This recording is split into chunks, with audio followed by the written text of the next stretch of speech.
Si vous écrivez du contenu sur le web comme des publicités, des articles de blog, des posts Facebook ou tout autre type de contenu, il se peut très bien que votre contenu soit lourd à lire et qu'un nombre affolant de personnes ne prennent même pas la peine de lire une seule ligne de ce que vous avez écrit. Ce qui peut être très frustrant, surtout lorsqu'on a mis beaucoup d'efforts dans notre contenu. Et c'est certainement pas à l'école qu'on nous apprend à captiver l'attention des gens sur Internet. C'est pourquoi on va voir ensemble dans cette vidéo 3 astuces qui vont vous permettre de convaincre beaucoup plus facilement à travers votre contenu. C'est parti!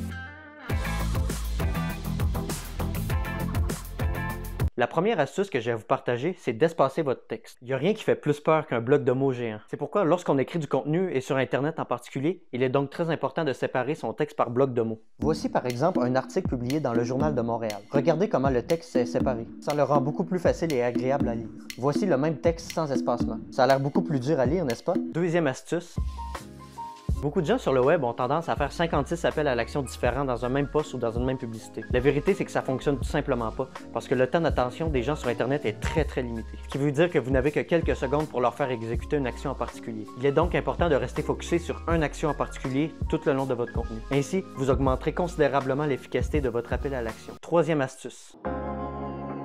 Pour motiver votre audience à faire ce que vous voulez, donnez-leur en échange un cadeau gratuit. Si cette technique est aussi présente sur le web, c'est tout simplement parce que ça fonctionne. Tout le monde aime recevoir des cadeaux gratuitement, et sur le web, on appelle ça un lead magnet. Les consommateurs sont de moins en moins sensibles à la publicité traditionnelle. Il est donc fortement suggéré d'offrir un incitatif intéressant pour attirer leur attention. Et même réussir à leur vendre l'idée de s'abonner à votre liste email, par exemple. Ça va aussi vous permettre d'attirer plus facilement les internautes ayant un minimum d'intérêt pour ce que vous faites. Si vous cherchez des idées de lead magnet, j'ai créé un document avec environ une vingtaine d'idées de lead magnet que vous pouvez utiliser. Dans ce document, vous trouverez sans aucun doute plusieurs idées de lead magnet adaptées à votre produit ou service, peu importe votre domaine. Pour le télécharger, cliquez simplement sur le premier lien dans la description. Pour conclure, je vais vous montrer le parfait exemple de l'utilisation de ces 3 astuces-là en même temps. Voici une publicité Facebook faite par un des plus grands marketeurs américains, Russell Brunson. Premièrement, on peut voir qu'il a très bien séparé son texte. Deuxièmement, l'appel à l'action est clair. Il nous demande de commander son livre.